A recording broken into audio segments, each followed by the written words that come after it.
Hey everyone, I'm Nico from Licks of the Beast. In this video, we're gonna look at 3 very unique licks by Mr. David Michael Murray. Dave Murray is of course the longtime guitarist of Iron Maiden, going all the way back to the band's early years. He has appeared on every single recording since the original Soundhouse tapes. For me, Dave really is the sound of Iron Maiden. From the opening riff of Prowler to his hauntingly beautiful solo in Man of Sorrows, his smooth, flowy, yet aggressive and fiery guitar playing has defined the sound of the band. It is a strong statement, but if you have any doubts about it, I want you to consider this. There is nothing that says Iron Maiden more than this.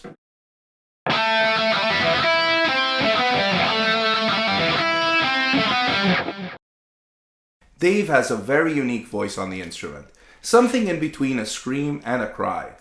We can all agree that he has an exceptionally smooth legato, but what is often overlooked is the raw passion and aggression in his playing.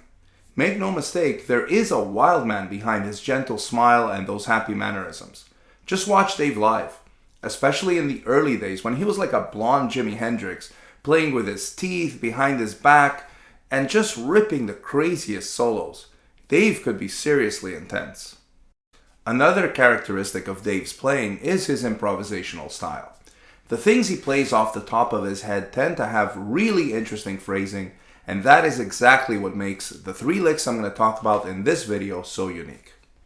So the first lick I want to look at comes from his solo on The Prophecy from the album Seventh Son of a Seventh Son.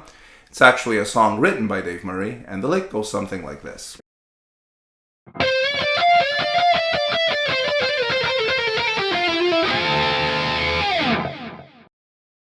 So he's playing in D Aeolian, and he's using a mix of these 2 boxes.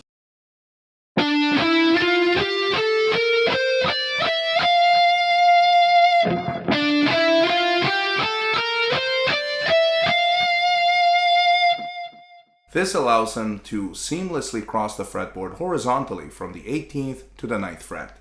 It's very similar to the fingering that he uses in his solo from The Number of the Beast.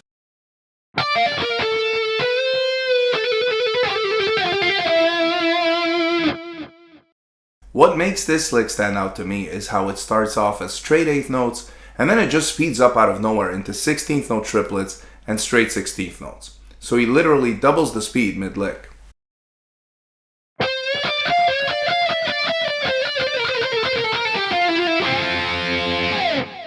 Another cool thing is how he ends the lick on a double stop bend that normally resolves back to the root note, in this case D, kind of like this. Or even like this. Instead, he holds it unresolved for a whole bar, and then they move to the key of A minor, where Dave begins an entirely different phrase. So he ends one phrase with that bend from G to A, holds it, and then begins the next section in a different key with another bend from G to A, but in the higher octave. So let's look at that lick a little bit slower.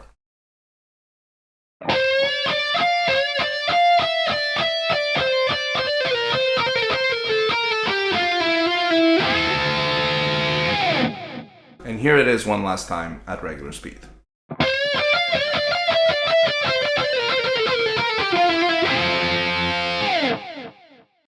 Okay, so the second lick I want to show you is the opening lick from his solo in Rainmaker, yet another song written by Dave. It goes something like this.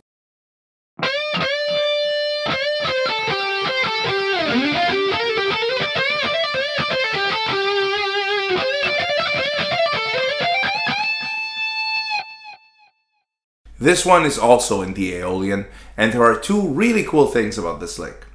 First of all, if you break down the first part, it's the musical equivalent of an AABBA rhyme scheme in poetry. He emphasizes the G twice, then the D twice, and then the G again, making it essentially an AABBA lick, if you will. Things like this may seem trivial, but they really have a huge impact on how we process the music, and it's all part of what makes a solo truly memorable. The second thing I wanted to look at is the finger roll in this part here.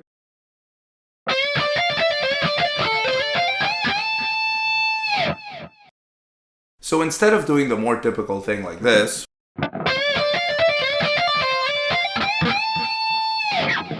he does an index finger roll on the 10th fret from the D on the first string to the A on the second string, which just sounds cooler and more interesting.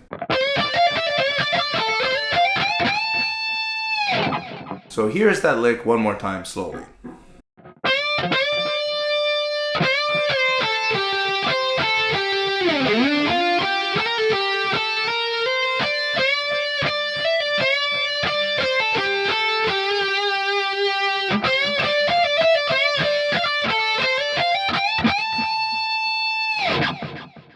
And here it is at regular speed.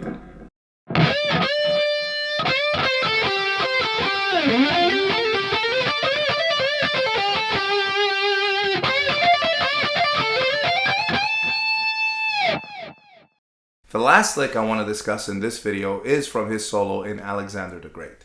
It's this lick right here.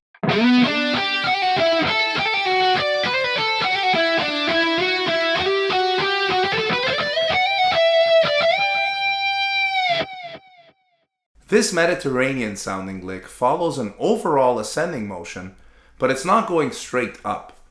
It starts off ascending, then it moves downwards, and finally ascends again with acceleration, almost like a free fall leading to that long 1.5 step bend that feels like being suspended in midair. The whole lick has a floating quality to it. Now let's listen to that one again slowly, and then one last time at normal speed.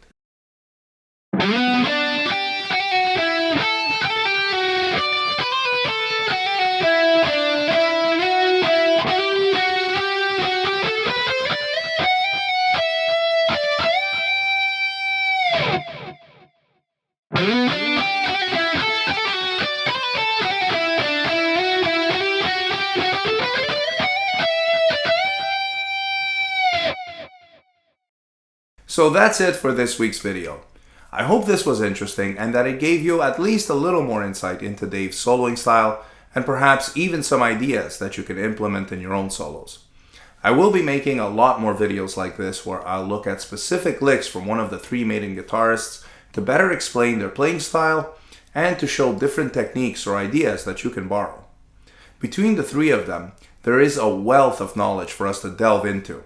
So I think it makes sense to take full advantage of this very important musical legacy.